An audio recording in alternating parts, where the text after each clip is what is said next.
Hi, everybody. Welcome and good evening. This is Evoke Therapy Program's broadcast. I'm Dr. Brad Reedy. Today is Thursday, September 21st, 2023, and a happy birthday to my second born child. Some of you know her, and you can reach out to her and wish her a happy birthday. Tonight's format, for those of you that might be new, is an open forum. So that means that any question that you have, if you've sent it in advance, you can always send in questions in advance anytime through webinar@evoketherapy.com. You can email us there.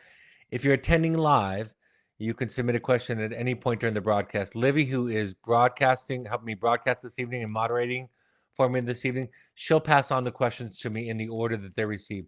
I believe we have a few pre-submitted questions, so I'll get into those in just a moment. Before I do, I just want to announce again, our Finding Connection retreat is happening at next year, February 7th through 11th. 2023 in Midway, Utah. I'll be hosting that. We're going to have a total of a limit of 4 couples. And really, it's kind of the combination of a finding you because you're really doing your own work. But the beauty of this is you get to do your own work in front of your partner, and they do their work in front of you, their family of origin work. And as I always like to say, the key to a long and happy, satisfying marriage is to fall in love with your partner's dilemma. So in that respect, you get to see through the lens of therapy and through the eyes of compassion, the challenges, the programming, the background that your partner has come from. Not just see it because you've heard that, of course, but you get to feel in some sense what it's like to be them. And watching other couples and watching their challenges, we do a historical piece of work like we do in our Finding You program. We do a current day piece of work. And so in that respect, as is often the case in these workshops, you learn as much from watching somebody else, watching another couple do their work, as you learn from doing your own work. So if you're interested in that, contact us at intensives@evoketherapy.com. With that, I'm going to get into my pre-submitted questions for this evening. And the first one is a long one. It's a 3-parter, I believe. And it goes like this. Part 1, my 20-year-old daughter is not speaking to me because I am holding a boundary of her not moving back home due to a lack of respect in our home and to me specifically. She dropped out of school and is working part-time while living with her dad. Last year, she and her younger sister moved in with her dad and girlfriend after 12 years of a relatively healthy co-parenting relationship. With the girls living with me exclusively, he decided to stop paying child support for 2 years, so I took him to court. His retaliation was to go behind my back with his girlfriend and convince them both to move in with him, largely to stop paying child support. I found out from the lawyers that they were moving out and that he was suing me for custody. I know looking back that they had natural needs and want to be with their dad, who was mainly absent, raising another son with another woman who didn't want them around. Part 2. I felt betrayed at the time and have been doing my own work. Have grown up a lot myself and largely feel compassion for both for having been put in the middle. My ex suffers from gambling during most of our time apart and has developed a significant debt. My girls have a lot of sympathy for him and held a fantasy for that of all living together with their younger brother and stepbrother. He is also in court with her son's mother as well, attempting partial custody. After 10 months, my youngest 16-year-old came back to me. My eldest is angry because I have asked for her time to help build a bridge back to a healthier, more respectful relationship. She smokes marijuana daily and is rude and dismissive to me. I've asked her not to smoke in the home, and she does anyways. Part 3. I've just enrolled both my girls into therapy, but as I said, my eldest is not speaking to me. She told me when I wrote her a very long, but very loving letter explaining what I thought was that I thought it was best she stay with her father while we work through our issues, that she would never speak to me again. She is highly manipulative, very bright, and self-righteous. She says she feels safer with him because he has no expectations of her. I miss her. I've learned to only reach out to her every 3 days to say I love you and I miss you, but she doesn't respond. Is there anything else I could be doing? These kinds of stories are so heart-wrenching because without knowing all the details, just by your own self-report, you're doing mostly everything that I would suggest. Uh, and really, because the continuance of a relationship with a child is so personal, to you and to anybody for that matter. I don't know that I have any advice about what might work or not. I think practicing and embracing the letting go and the grief process, showing your daughters, all of your children, that you can be safe by taking care of yourself and by not requiring them to take care of you is key.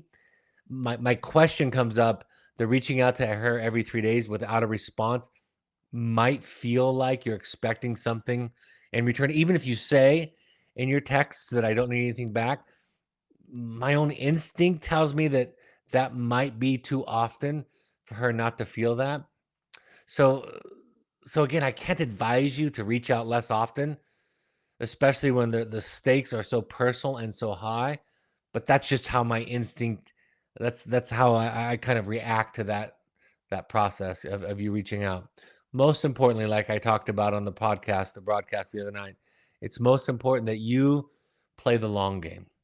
And I said this the other night, that in situations like this where there's parental alienation happening, playing the long game can be extraordinarily frightening.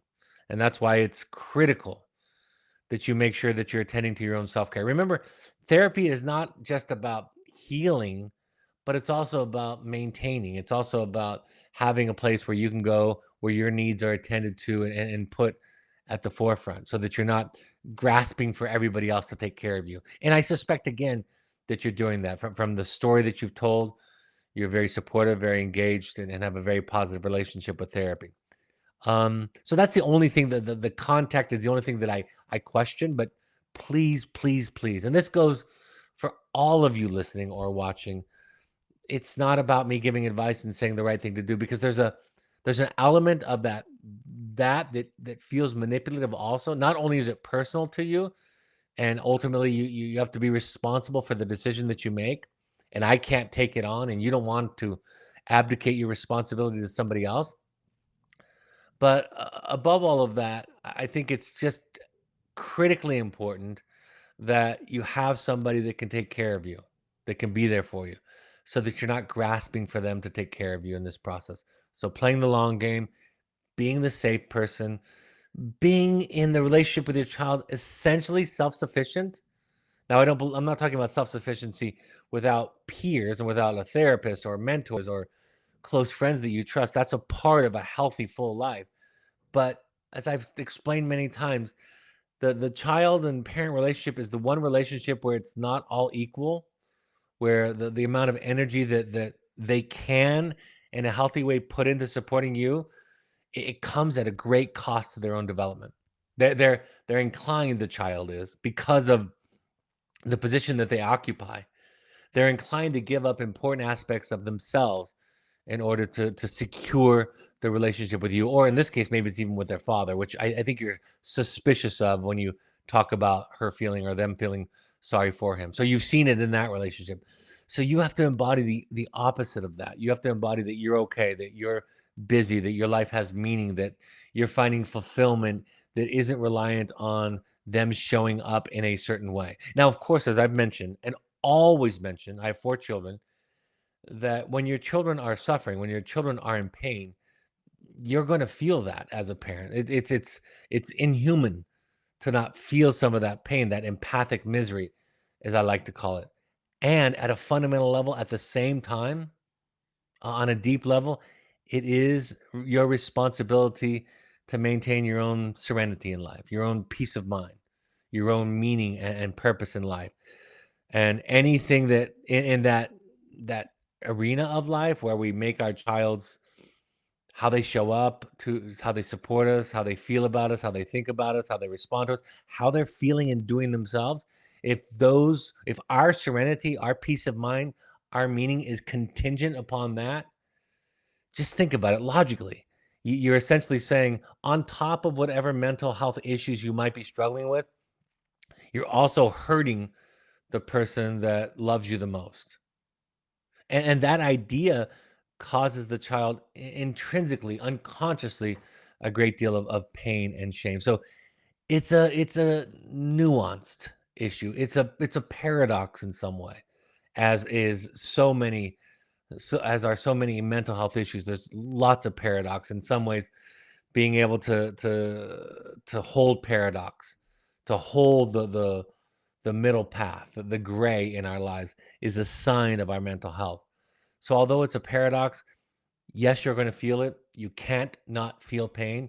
And you've got to find other sources of support, other people to rely on, not your child. Again, from your story, your self report, I don't suspect that there's a lot of this that you're not doing. I suspect that you're doing most all of it. The only question I have is the amount of contact.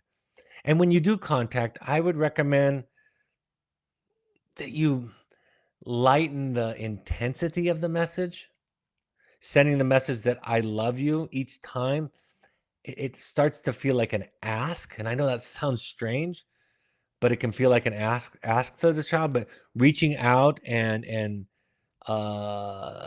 sharing thoughts, experiences, ideas, things you would share if you were in a relationship on occasion might feel like less pressure. Sometimes children just need to sort of save face with the parent. They're not willing to, or they don't feel safe to go into the deepest areas in the relationship. And so keeping it light at times can be helpful. Notice the words that I'm using.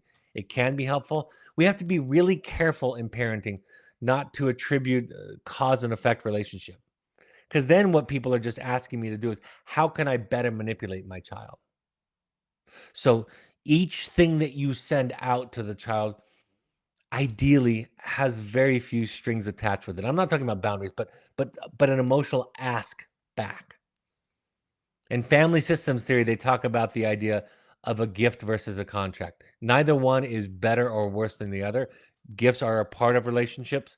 Contracts are a part of relationships. Both are appropriate and healthy, but don't send a gift with strings attached and deny the fact that it's not a contract. That it's not something that you're expecting in return. So just be aware of that. And that's some of the self work. That's some of the work that I do. Sometimes you can only discover that you have strings attached to something after the fact. You didn't know you were expecting something. So good luck. I am very, very sorry. Sorry. Keep doing your work. Keep getting your support. Keep knowing as much as you can what your intentions are, what you might be asking of the child. Try to find them. One of the things that I do when I'm working with clients in therapy is in essence, I analyze their family members, their spouses, their children.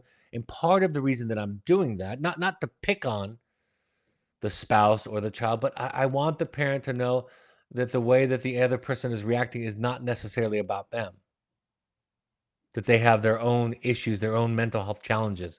And in essence, I've loved the idea that in part, becoming mentally healthy is realizing that other people's reactions are more about them than they are about you. The trick is in parenting, of course, is that some of the dents and bruises that our children are still carrying were the result of our behavior.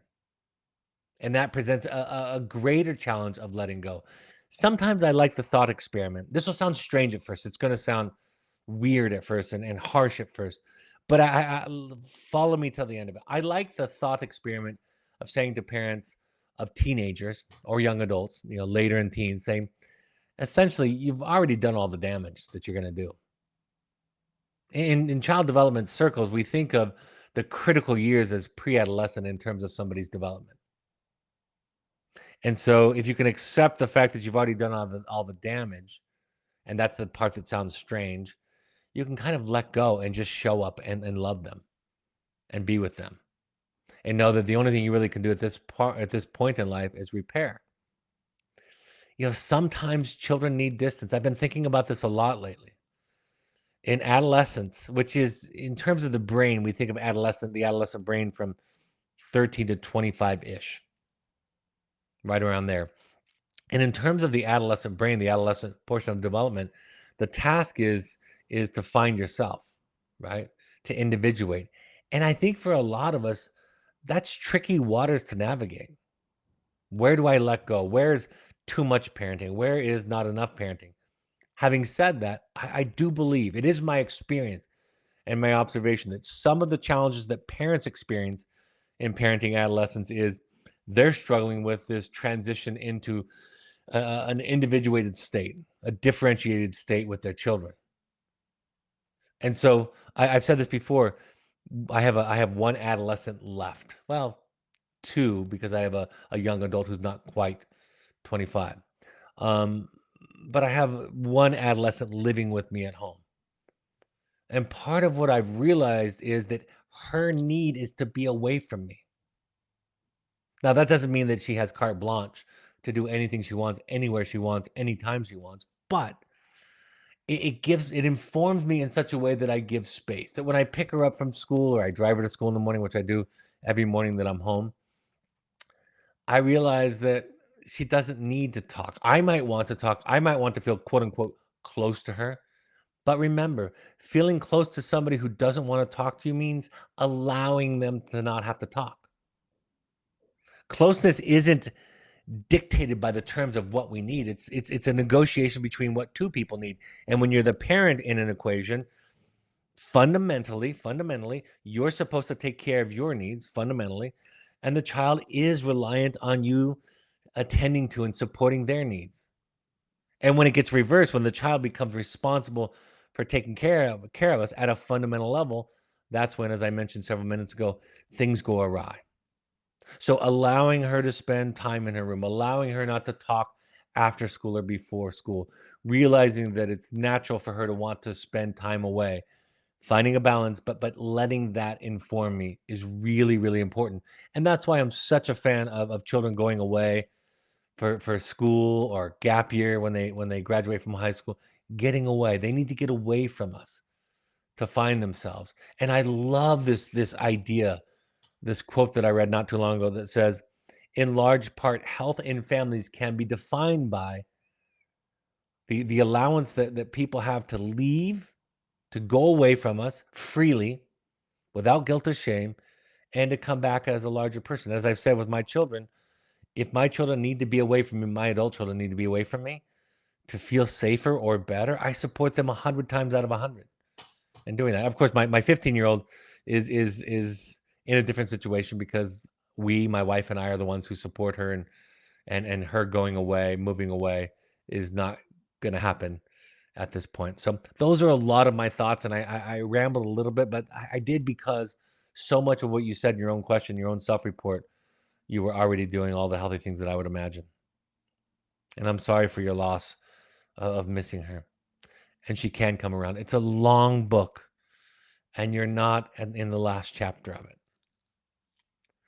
All right, next question. Somebody reads, my 16-year-old son is involved in illegal activities in addition to school refusal, some substance use, and some other mental health issues. It's been 4 months since he moved out of our house, mainly because he was not willing to respect our boundaries around illegal activities and substances. I hear you say very frequently that we must let go of the idea of being quote unquote a good and even being good. And even though mom and I continue to do our work every day to let go of what we can't control, I believe there are some basic concepts such as not hurting others and respecting the law, which are needed in society. We have tried to model this for him, but he says we are too good. Besides letting life teach him the consequences of what he's doing, any other thoughts? Very similar in some ways to the previous question. Let me clarify when I mean my warning about trying to be good. I'm talking about ego. I try to be a good husband and a good father, right? Try to do my best. I make mistakes every day, all of the time. Do my best when I can to apologize, to make amends.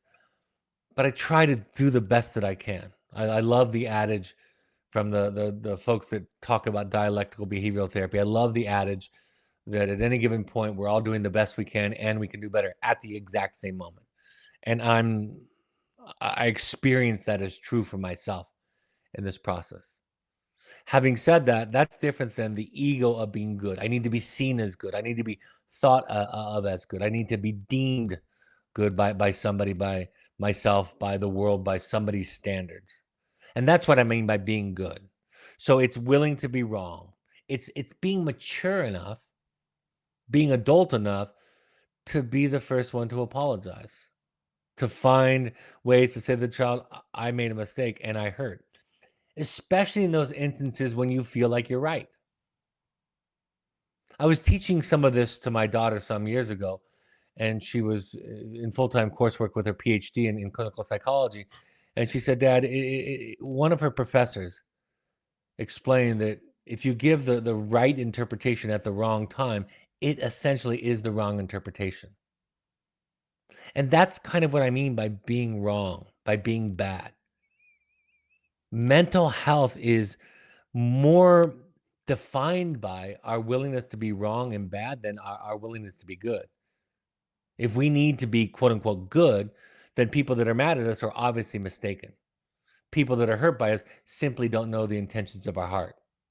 People that think that we are cruel or unkind or disrespectful or hurtful, obviously the problem is in them. That's what I mean when I talk about good. So, having said all of that, I think you're doing most of the things that I would suggest that you do or think about that you do. I think it's important when and if you can to maintain a connection with folks that we've kicked out of the house, if you will, that we've drawn a boundary. And in some ways, I don't even like that phrase kicked out of the house because it's just a boundary. I love the idea about boundaries, that boundaries aren't a wall. Boundaries are identifying the door that you can go through to maintain a relationship with me. So if you're being disrespectful, hurtful, unkind, if you're abusing substances and the chaos that comes with that, and you're older than 18, it's okay to say you can live here when you want to, but these are my parameters. These are my boundaries. Then in that situation, it's not I will never talk to you again. It's not I'm going to withdraw the relationship with you. It's really owning like I can't. And that's hard for us parents. It's hard to say I can't deal with this. It puts me at risk. I want to say this because I have some sense of it possibly. When you set a boundary like that, this is really, really, really important. If you get to the point with a child where you set a boundary like that, it's not about teaching them the lesson. That happens intrinsically in something like that. But what guides you is what you need to feel okay.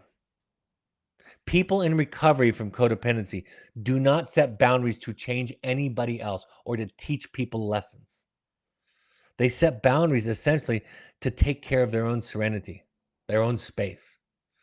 That's a really critical concept to understand, to embody, and to live if we are to be in recovery from our codependency. So I want to be clear about that. I think sometimes people here, one of my pet peeves is that therapists offer an equation that if you follow it with these boundaries, these consequences, and these rules, that gives you some kind of guarantee that things are going to work out for the other person like you want them to. That's not healthy. I was trying to think of a different word, but that's the word. It's not what we're thinking about. If you go to Al Anon or you go to Codependence Anonymous or Families Anonymous or Adult Children, you'll hear this over and over and over again. You become boundary, but at the same time, you maintain a certain kind of availability to intimacy. I saw a therapist that I respect one time role playing this. He set up a scenario where a young adult daughter had those boundaries drawn. Her father had drawn the boundaries. And he invited her daughter to lunch, or she invited him to lunch in this case, but you can invite them to lunch too. His daughter invited him to lunch and he showed up. And of course, the ask for money came up during that. And he said to her, and he modeled this, and this is the it's not the words, remember that, it's a sensibility. But this is the way that it sounded when he was modeling for us. He said, "Look, I love you, and if something happened to you, it would be a wound from which I would never fully recover. That's how much I hold you in my heart. And I'm not willing to offer you more money. But what I can offer you is X, Y, and Z. I'm willing to pick up lunch today between the two of us. I'd love to see you. I would love to stay connected. But I can't have that thing, that addiction, that chaos, that disrespect that you brought into the house. I have to take care of myself." So it's not about using your connection as leverage to shape them up. That's not what boundaries are about. And people who teach you and give you equations for boundaries that you need to set, and that if you do, there's a guarantee that things will turn out the way that you want. They misunderstand the concept. That's not what gets taught in boundary work. Boundary work is to take care of you. And that's why I've evolved. My 15-year-old daughter, if my firstborn, I can say it this way, I've never said it quite this way. If my firstborn was doing the things, behaving the way that my 15-year-old daughter now, my firstborn is 30 years old now. If we could turn back the clock 15 years, he wouldn't be in my home. I would be overwhelmed with worry and concern, and I would send him away. And so today, I have more tolerance. I can maintain my serenity better. I'm less upregulated or dysregulated and anxious. So it's not about the fact that I become more permissive. I become more capable of taking care of myself in the face of somebody else's mental illness and dysregulation. I had much, much less capacity 15 years ago than I do today. I hope so. Right? I hope I've grown in 15 years. I'm more capable today emotionally and speaking in terms of my relationships than I was 15 years ago. I hope so. Or to me, I would think that I would have wasted 15 years. So when you go to Al-Anon, they don't tell you to kick your child out of the house if they're using drugs. They help you find what you need and they support you in that. And I'll tell the story that I've told before. When I was teaching a class on codependency, a psychologist raised her hand and said, "So what you're telling us, Brett, are you telling us that we should tell the mothers that we work with to kick their children out of the house when the potential consequence of that is death or never speaking to them again?" And I backed away and apologized that I misspoke, miscommunicated. I said, "I'm very sorry that's what I led you to believe. I would never tell a mother to kick her kid out of the house or a father. What I would do is I would help them to heal their codependent wounds, their codependent programming, and then they would decide." So when I hear people say Brad Reedy would tell you to do this or that, I know that they're not quoting me accurately, or I've misspoke, but most often they're quoting me inaccurately because I don't tell people what to do. And if I have a parent who comes to me and says my son is struggling, my daughter's struggling, my child is struggling with this or that behavior in the home, I'm okay for today, and I'm trying to support him or her or them to get what they need. But I don't need to draw that boundary. My response is great. And if a parent says I can't do it, the chaos, the mistreatment is disrupting my serenity, our marriage, my other children, our home, and I feel like I need to draw a boundary to say you can't live here unless X, Y, or Z happens. My response is great. Do you see the difference? It's really about your own healing, and it's like when I talk about marriage and divorce in my book. It's not about figuring out whether you should stay married or divorced or not. That's really hard to do. You do your work, and the work is the same either way. The work is the same if you are to stay in a marriage that can be healthy, and the work is exactly the same if you arrive at the conclusion that you can't stay in that marriage. It's the same work. And it's the same work with parenting, whether or not you allow your child to live there or not. And in my world, my perspective, and I'll stand by this until somebody shows me differently, whether or not you decide to draw that boundary with your child is completely up to you and can be healthy depending upon where you're coming from. It can be unhealthy to kick your child out of the house if it comes from a place of manipulation and guilt and threat and withdrawal and emotional punishment and trying to use leverage to try to manipulate them. I mean, it can be unhealthy in that way too. So I've kind of, again, I've said a lot, but those are the principles that come up from your question, and it's a tough one. Thank you. All right. Third pre-submitted question reads this way. I was wondering if you could address the following. I am in my own therapy journey and seeing a wonderful transformation.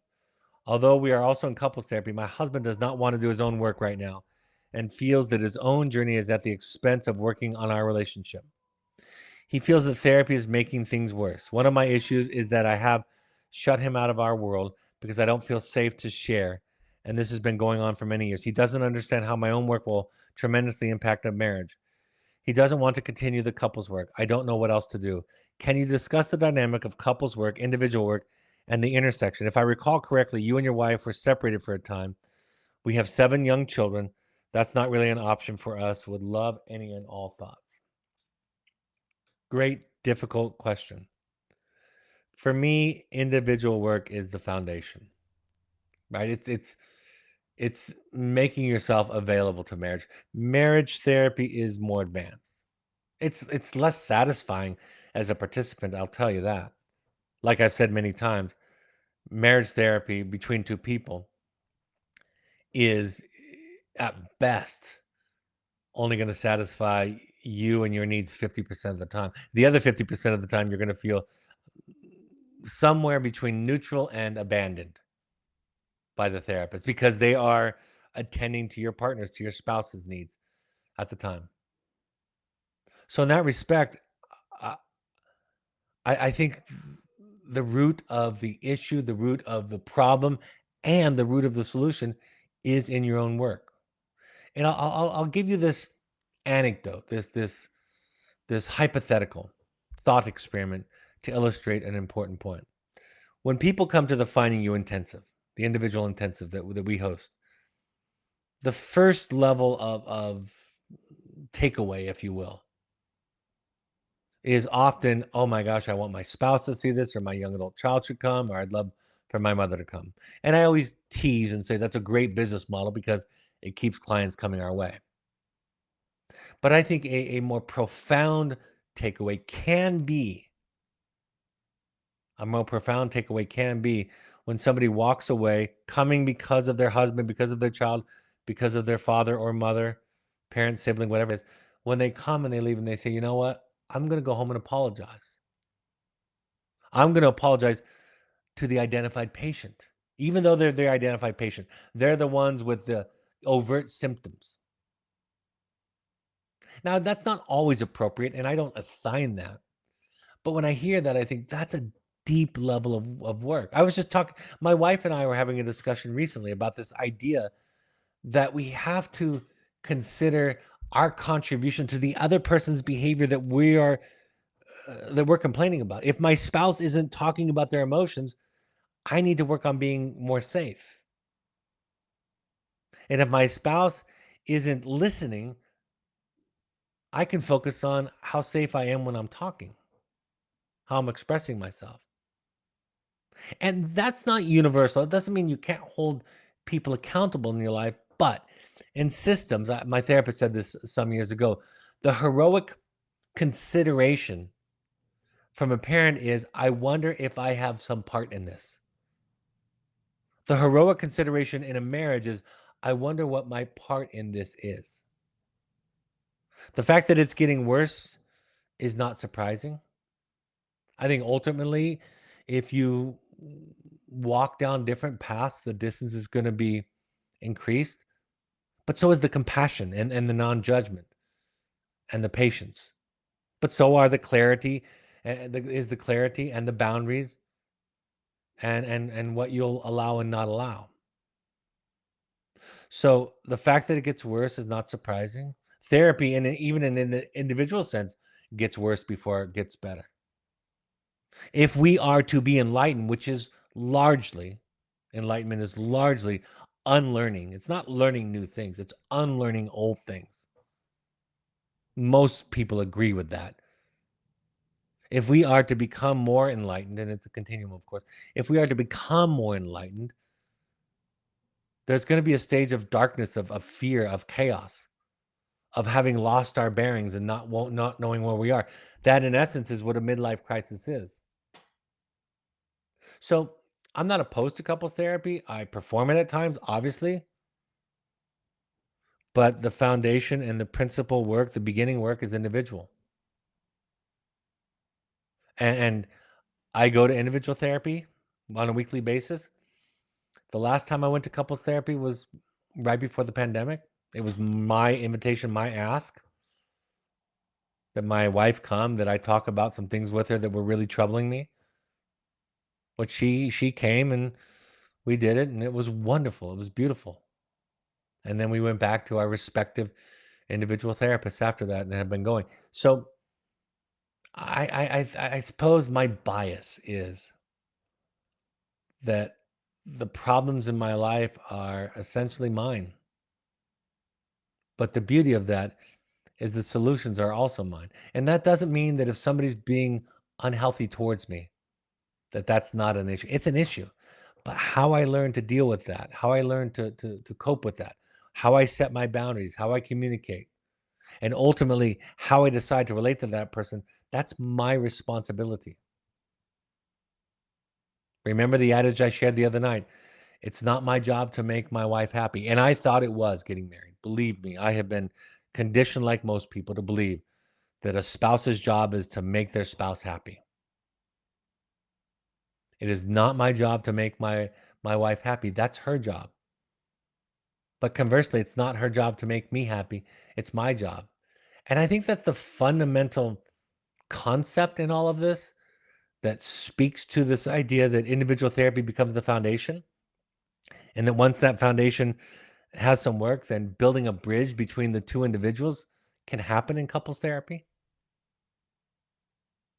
Falling in love with my partner's dilemma, one of the ingredients in a happy marriage, means that I have to see some of her work, right? I have to share in it. I have to understand it. And couples therapy can help that. I remember for many years sitting across from my wife and in a sense, I think we thought that the therapist was a referee, that she was gonna manage us together. And what would happen is I would share something about the scenario that we were presenting, and she would listen, deeply listen, and try to understand me. And then my wife would complain from a position of a counterpoint or maybe a new issue, and she would listen and understand her. What I couldn't see then that I can see so easily now is she was modeling for us. Because if you've done your work, if your belly is full, psychologically, spiritually, emotionally, right? If your belly is full, if you're well rested, well fed, you're taking good enough care of yourself, then you can hold your partner's dilemma. You can hold their issues. You can hold their dysregulation. You can hold their wound. You can hold their symptoms, and vice versa. Right? I shared the idea that I shared with you the other night, which is look for a partner in marriage that can stand you because you're a handful, as am I. And when my wife says, "Why do you love me?" and my answer is consistently, part of it is because you love me. Part of it is because you deal with this nincompoop, this idiot. You have to put up with all of my flaws, my trauma responses, my symptoms, my issues. So all of that speaks to individual. Be somebody that he looks at and says, "Wow, that's inspiring. I want whatever she's having," if you will. Be the person who models that therapy is making a difference in your peace, your serenity, along with your clarity. It's very easy to weaponize the therapy skills early on in therapy for a lot of people. And as Harriet Lerner so clearly explains in The Dance of Anger, my favorite book on boundaries, she explains that in the initial phases of healing and developing healthy boundaries, we will all go through an obnoxious phase. And this is the last thing I'll say about this particular question. You getting healthy will be resisted by virtually everybody in your circle, in your family system. Very rarely does your improved health result in the people around you celebrating and being happy about it. That goes for parents, children, spouses, friends, coworkers. And it makes sense, doesn't it? Because if you and I have developed a relationship based on, this level of health, let's say 75 on a scale of 100. If we've come together because we're essentially matched at that level. If I or you for that matter, but I'll just use the first person to make it clear. If I were to level up, right? to move up to an 85 on that scale of 100, we're going to be a weird match. You're going to think that I'm cold, that I'm distant, that I'm uncaring.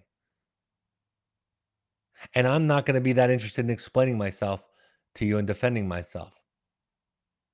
So, yes, different paths can be challenging, but as you get healthier, you set boundaries from a place of love, compassion, and non judgment, from a place of self care and not a place of trying to change other people.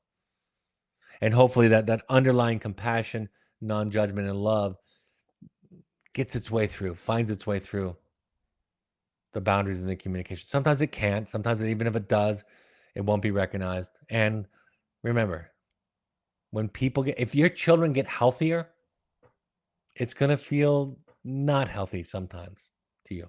I'm not talking about the symptoms of drug addiction and self-harm. That'll be easy to adjust to. But part of that is standing up to you and saying to some difficult things to you. Part of that, as we know, is exposing some of your undone work, some of your unresolved trauma. Like I've quoted somebody as saying that when children get healthier, it exposes the emotional immaturity of their parents, and that's true of all of us. But as partners, we understand that, and we try to be loving and patient and compassionate as we move through the stages. So, thanks for the question. Somebody writes, "My daughter is leaving Evoke in 3 weeks.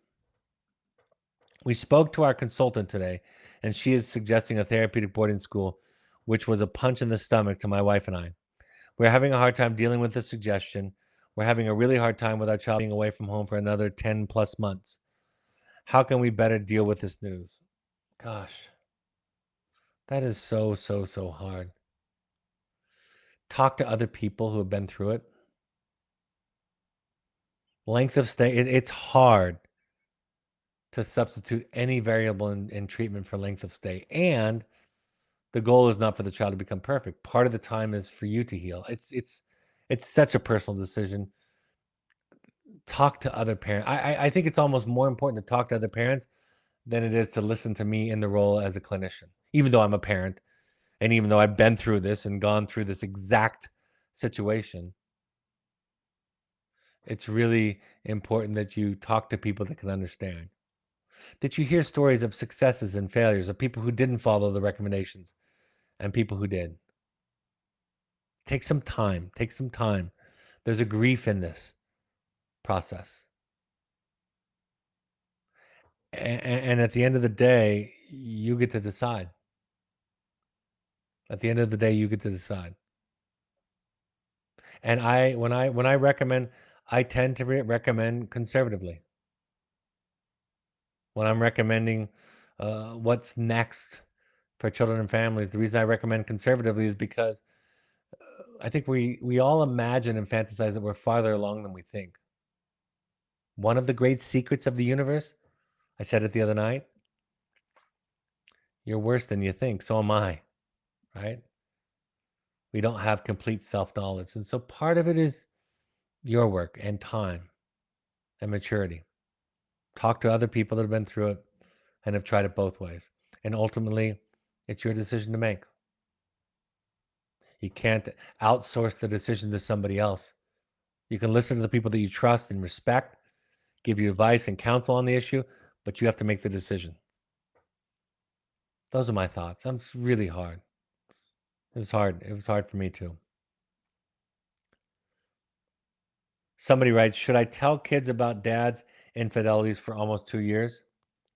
When considering divorce, kids may look at dad as the cool guy, not enforcing discipline. So the truth is important for me to let them know he was the one who ended the marriage by having affairs while I tended to the family issues of discipline and daily logistics.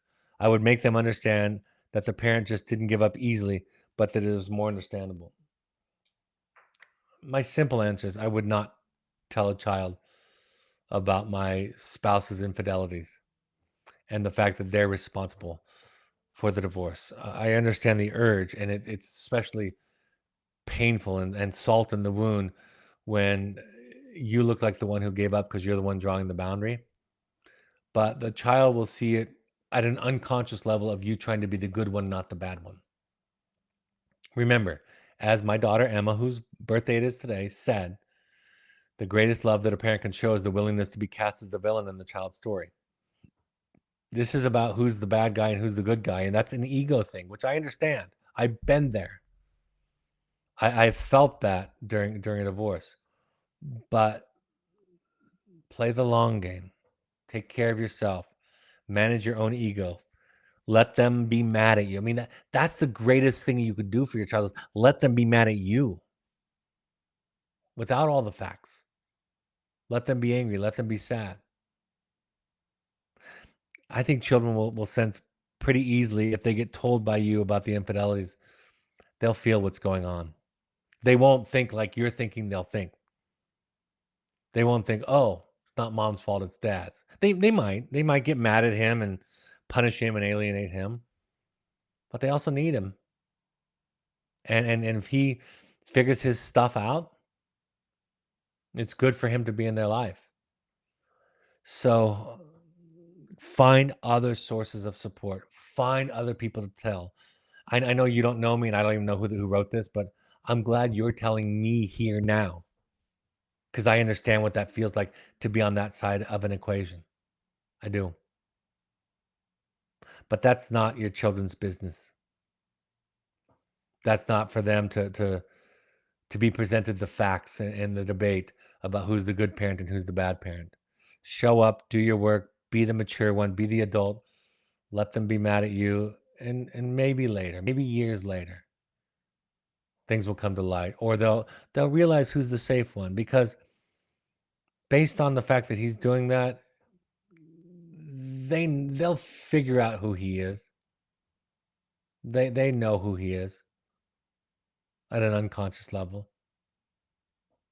But really what you want to focus on is who are you? And in this case, taking the higher road it's not to be more righteous.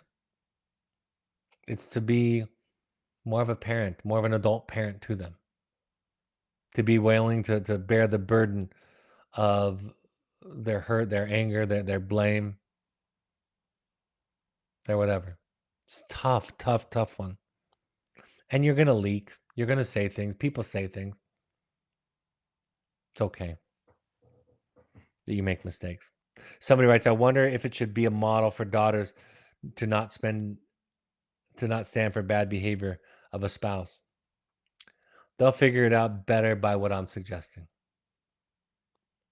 See, when you model that you're, for lack of a better word, in the context of the relationship with the child, when you're model that you're taking care of yourself and that you don't have to justify or prove your rightness, that's what teaches our children not to stand up for, not to tolerate bad behavior by partners.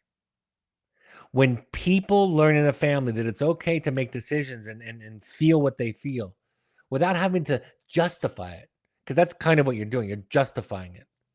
Not in a overtly ridiculously immature defensive way, but you're saying, here are the facts. This is why I am justified. That will actually teach them that they have to prove their rightness, their justification. So if they get in an abusive relationship with a partner who's mistreating them and they say, I'm not okay with this, and this is the line, and I'm out of here. Usually what the partner will do is try to talk them into it, to tell them that they're being a bad person, to tell them that they're not right. They'll make a case for why they shouldn't leave. But if the daughter grew up in a home where people don't have to justify themselves, they'll turn simply and say to the person trying to keep them to stay, they'll say, you see, I grew up in a home where we didn't have to be right. I grew up in a home where what we felt was enough. And that if I set a boundary, I don't have to explain it or prove its rightness or its justifiableness. I'm making up words now to anybody. That's what will teach them not to put up with bad behavior. But if you try to prove to them that you're in the right here, it'll make them susceptible to the men or the women in their lives who abuse them, who are really, really good at gaslighting, and really, really good at making a case, arguing, debating, fighting. So it's kind of ironic, but that's the way that it works. In Al-Anon, you're not right anymore. But know, as they say, No is a complete sentence. And instead of being right, you get to be a person. You get to be a person with thoughts and needs and feelings and preferences, and you don't have to defend yourself. That's what will model for your daughters what a healthy relationship looks like. It's hard. It seems strange and counterintuitive, but it is true. Like the father who came to me after a meeting and said, "Do you have any research on the detrimental effects of marijuana on the brain for young adults or for adolescents?" And I said, "Well, I could get some and send them to you, but why are you asking?" And he said, "Well, my young adult son is just smoking pot and playing video games in the basement." And I said, as a question, "Why don't you just tell him that you're not okay with it and draw a line there?" I was really asking it as a question, and I got what I needed. The dad said, "Is that enough? Just to say I'm not okay with it?" And I said, "That's all you have. That's all there is. Because if I give you a study on the detrimental effects of marijuana from the University of Wisconsin, your son's going to pull up the University of Southern California and how they did a study where people that are self-medicating with marijuana do better in their more severe substance use or in their ADHD or in their anxiety that is being used for insomnia. And then you just go to war, like all wars, where each side is convinced of the one thing that they're right and that the other side is wrong. But if you learn to set a boundary and say, I'm not okay with it, and you get to be mad and think I'm crazy and think I'm, you know, out of my mind, that's what healthy development looks and sounds like. Being right is the weakest place to stand. All the wars are fought over who's right and who's wrong. So thank you for that. All right. Thanks for your questions, guys. These were great questions, hard questions. Really enjoyed them. Let me go over the upcoming stuff.